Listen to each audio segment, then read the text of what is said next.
Hello बच्चों, कल की क्लास में हमने एक्सरसाइज 10.3 समझी थी ना। तो ये एक्सरसाइज हमने कल कंप्लीट नहीं की थी, तो चलिए आज हम इसको कंप्लीट कर लेते हैं। ठीक है, हमने इसके क्वेश्चंस कल कर लिए थे। क्वेश्चन नंबर 5 तक हमने कर लिया था। अब क्वेश्चन नंबर 6 हमसे कह रहे हैं, आर दिस फ्रैक्शन इक्विवेलेंट। क्या ये फ्रैक्शंस इक्विवेलेंट हैं? तो इक्विवेलेंट का मतलब हमने कल जाना था कि वो दो फ्रैक्शंस जो इक्वल हो, है ना।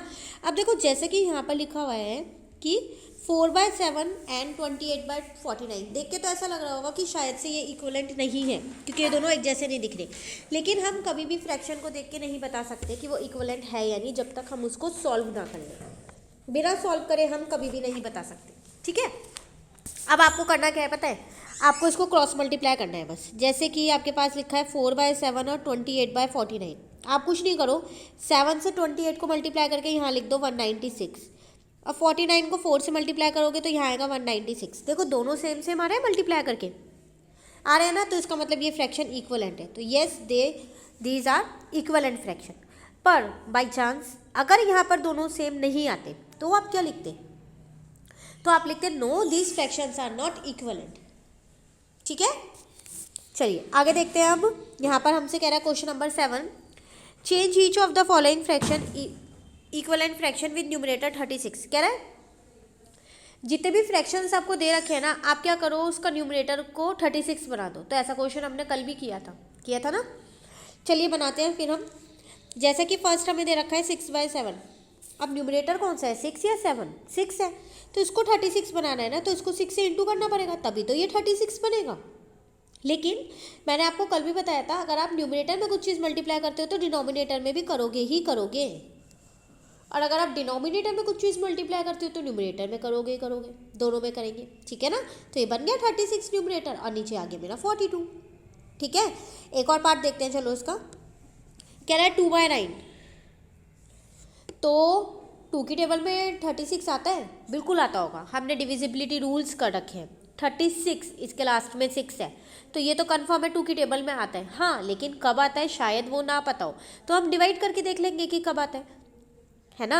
तो जब हमने 36 को 2 से डिवाइड किया ना, तो 18 आया। तो इसका मतलब यहाँ पर हमें 18 से मल्टीप्लाई करना पड़ेगा, तभी ये मेरा 36 बन पाएगा। ठीक है, और नीचे 18 इंटू 9 मल्टीप्लाई करके हम यहाँ पर लिख देंगे। ठीक है ना, तो 162 यहाँ पर आ जाएगा आपका। ठीक है, तो आपको ये ध्यान रखना है, जब भी क्वेश्चन में जिसको भी बोले ना कि आप इसको न्यूमरेटर को इतना बनाओ, डिनोमिनेटर को इतना बनाओ, तो जिससे भी आप मल्टीप्लाई करोगे तो न्यूमरेटर और डिनोमिनेटर दोनों में ही करोगे। ठीक है, चलिए आगे बढ़ते हैं। क्वेश्चन नंबर 8 कह रहा है हमसे यहाँ पर, change each of the fraction into equivalent fraction with denominator. आपसे यहाँ पर कह रहा है क्वेश्चन नंबर 8 में 30 बनाने को। अब 30 कैसे बनाएंगे? तो पहले डिनोमिनेटर लिख लेते हैं हम यहाँ पर। तो फर्स्ट तो में दे ही रखा है, ये 4/5 है। अब 5 की टेबल में 30 आता कब है? 6 पे, तो इंटू 6 और इंटू 6। ठीक है ना, तो 4 6 या 24 हो गया, और 5 6 या 30 हो गया। ये आपका आंसर आ गया। ठीक है, अगर उसी तरीके से मैं इसको बोलूँ 18/60। अब देखो डिनोमिनेटर 30 बनाना है, तो क्या ये 30 बन पाएगा? यहाँ तो पहले से ही डिनोमिनेटर 60 है, तो आप इसको पहले कट कर लो। 2 की टेबल में आते हैं दोनों, ये 2 9 पे आता है और ये 30 पे आता है। अभी ये दोनों 3 की टेबल में आते हैं, ये 3 पे आता है और ये 10 पे आता है। आता नहीं आता, तो 3/10 आ गया। अब बनाओ आप डिनोमिनेटर को 30। आप चाहो तो इसे यहाँ भी छोड़ सकते हो, 9/30 बन गया डिनोमिनेटर 30। ठीक है, अब इसको अगर इसे बनाना है तो 3 इंटू 3 और 10 इंटू 3 बन जाएगा आपका 9/30। ठीक है, तो ये एक्सरसाइज यहाँ खत्म होती है। अब नेक्स्ट एक्सरसाइज देखते हैं हम। एक्सरसाइज है हमारे पास 10.4। बहुत आसान एक्सरसाइज है, इसमें आपको कंपेयर करना सिखाऊंगी मैं। वैसे नंबर्स को कंपेयर करना आप लोगों को आता होगा। जैसा कि अगर मैं आपसे बोलूँ 4 और 5 कौन सा बड़ा है, तो आप छूटते ही बोलोगे 5 बड़ा है ना। अगर मैं आपसे बोलूँ 100 और 200 कौन सा बड़ा है, तो 200 बड़ा है।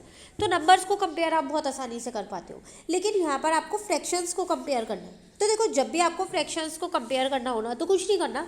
अगर आपके पास डिनोमिनेटर सेम है तो आप क्या चेक कर लो, न्यूमरेटर। बस डिनोमिनेटर सेम होना चाहिए, न्यूमरेटर में जो बड़ा है वही बड़ा है। जैसे कि मैं आपको एक एग्जांपल देती हूँ, 7/9 और 5/9।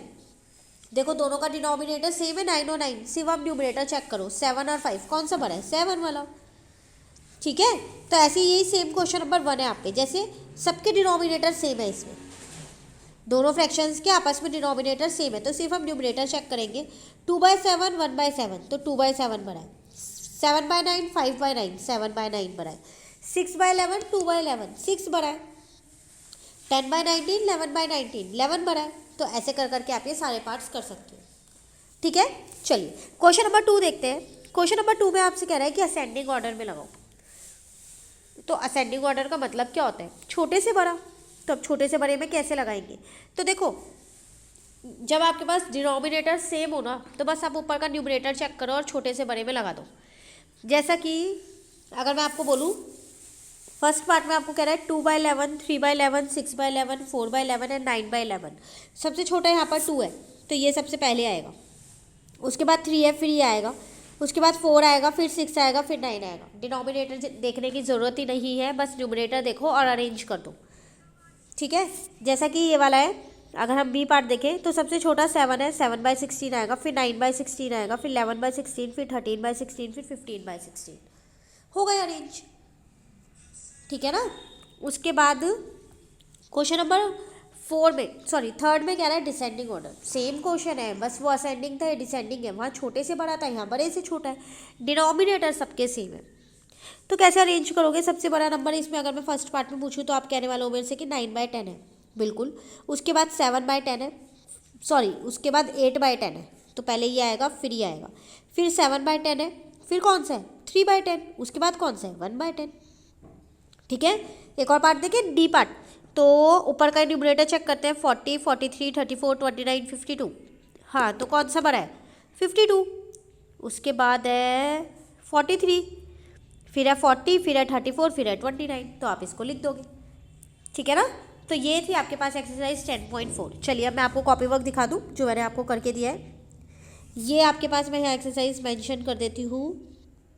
ये एक्सरसाइज आपके पास 10.3 है। ठीक है, तो अब आप याद रखिएगा क्वेश्चन 6 से 10.3 है आपके पास। देखिए क्वेश्चन नंबर 6 ये रहा आपके पास, क्वेश्चन नंबर 7 आपके पास ये रहा पूरा। ठीक है ना। उसके बाद आते हैं हम क्वेश्चन नंबर 6, 5 और 6 वहाँ हो गया। अच्छा, ये क्वेश्चन नंबर 8 है, ये आप इसे 8 कर लेना। ठीक है, तो क्वेश्चन नंबर 8 ये रहा आपके पास। उसके बाद नीचे मैंने लिखा हुआ यहाँ पर 10.4, तो यहाँ से 10.4 आपकी शुरू होती है। क्वेश्चन नंबर 1 आपके पास ये रहा। क्वेश्चन नंबर 2 का सॉल्यूशन आपके पास ये रहा। ठीक है, उसके बाद क्वेश्चन नंबर 3 का सॉल्यूशन ये रहा। एक पार्ट मैंने यहाँ पर किया है और एक पार्ट नेक्स्ट पेज पे किया है। ये रहा। ठीक है, तो ये आपके पास पूरी एक्सरसाइज है जो मैंने सॉल्व कर रखे हैं, आपको सारे दिखा दिए। तो यहाँ से आप ये कॉपी वर्क कर लीजिएगा। ठीक है ना। बाकी की एक्सरसाइज नेक्स्ट क्लास में करेंगे। Thank you.